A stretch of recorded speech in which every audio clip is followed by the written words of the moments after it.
There are more than 4 million Muslims living here in Germany. They make up the nation's third largest religious community. Most adhere to the Sunni branch of Islam. The second largest is the Alawites, followed by the Shiites. Almost half of Muslims in Germany hold a German passport. Most are of Turkish extraction. Other large groups came from southeastern Europe, the Middle East, North Africa and Asia. A Muslim is an immigrant like any other. His concerns are the same. He wants his children to go to school and receive a decent education. They should be given the chance to enter the labour market just like their parents. And in this regard, they don't want to face discrimination as Muslims. Most Muslims place a great deal of importance on religion. The Federal Office for Migration and Refugees says more than 80% of Muslims here define themselves as religious.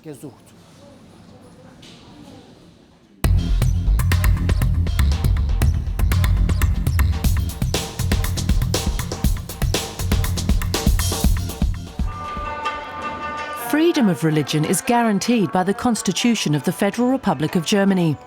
As a result, mosques are a common sight in German towns and cities.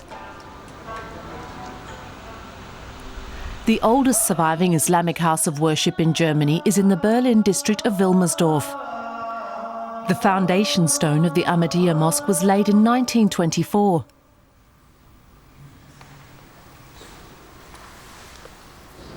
One of Germany's largest mosques was built in the city of Duisburg in North Rhine-Westphalia in 2008. The Mekhes Mosque can accommodate up to 1,200 worshippers.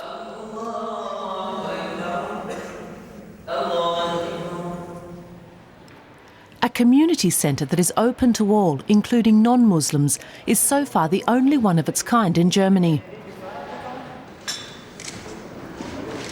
Muslims should view themselves as part of German society and be understood as such. This is also the goal of the German Islam Conference, a forum for exchange between Muslims and government representatives since 2006. Ongoing dialogue covers a wide range of issues, from Islamic religious education and training programs for Imams, right through to the threat of Islamic extremism and Islamophobia. The conference does not shy away from controversy. In 2012, participants of the annual plenary session discussed, among other things, equality for men and women, and achieved a clear consensus. I think this is the first time that so many Muslim groups and individuals have reached agreement on a declaration of this kind.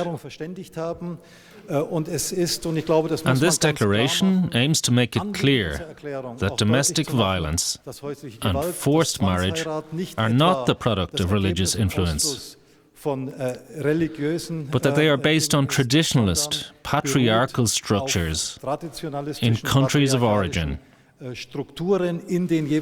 have nothing to do with religion and Islam.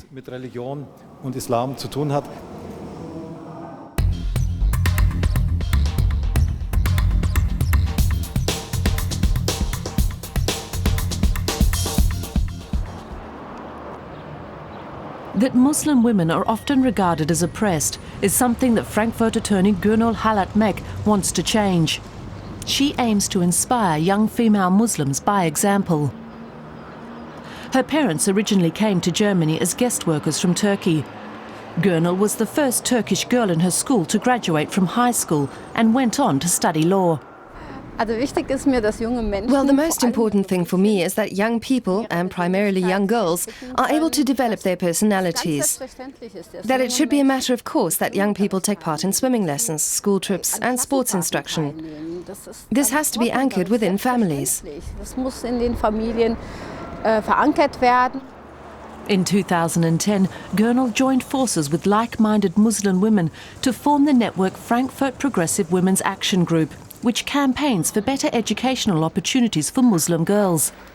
As a family lawyer, Gülnur often encounters women who find it hard to make independent life choices, particularly following a divorce. In some cases, people have been here for 30 years and speak barely a word of German. I have a different perspective on both worlds, and that's fascinating, because I'm simply juggling between both. For Gürnel, education and financial independence are the key to greater equality. She defines herself as a devout Muslim, but her faith is her own private business. She aims to show young Muslim girls and women that you can be religious and still pursue a career.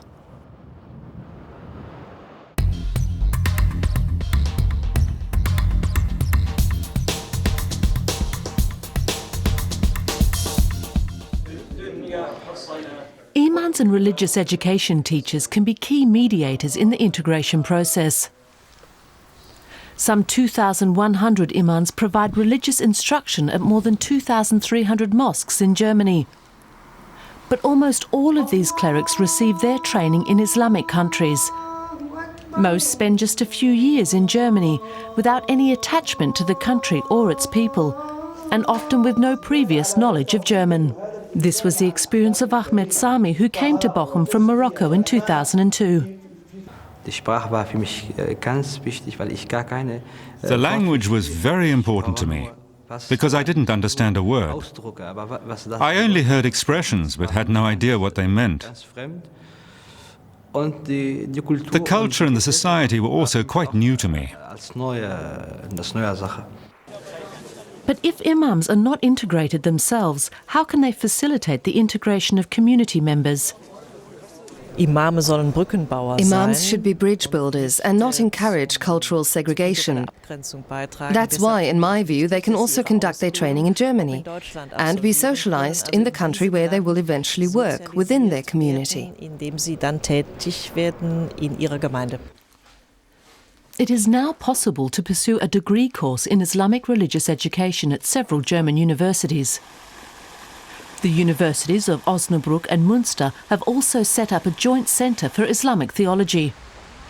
The first graduates of the new courses are expected in 2016. Until then, many institutes are offering further training opportunities for working imams and other Muslim clerics. The concept was first introduced with a pilot project in Osnabrück in 2010. For 2 semesters, Bochum Imam Ahmed Sami attended seminars here on German language, history and culture, as well as educational theory. This represents a new step in German history, that the Germans, academics in particular, are taking notice of Muslims. I view that as something quite special. Clerics graduating from German universities are also in demand in German schools. Over the next few years, Germany plans to phase in Islamic religious education as a standard subject. Islamic studies for Muslim children in German. Yet another element of an overarching strategy to enhance integration.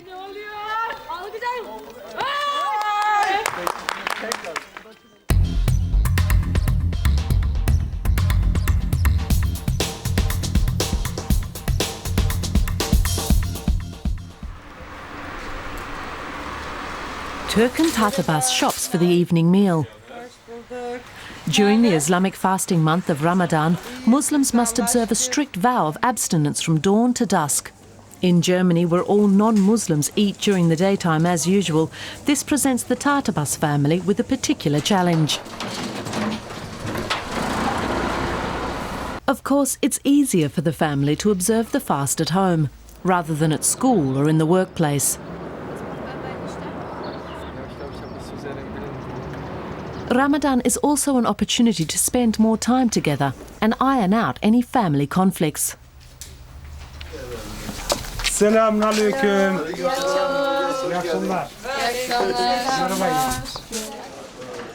This evening, the Tatabas family break their fast in the traditional fashion, with some dates and other delicacies. All my favourite people are here. The table is laden. My wife has cooked some delicious food. It's a great relief to be eating again. Ramadan is also a time for evening celebrations. In Berlin, the cultural festival Ramadan Nights is held during the Islamic fasting month, with concerts, performances and films. It's sponsored by the German Foreign Office. It's an opportunity for everyone to experience Muslim culture in all its rich diversity.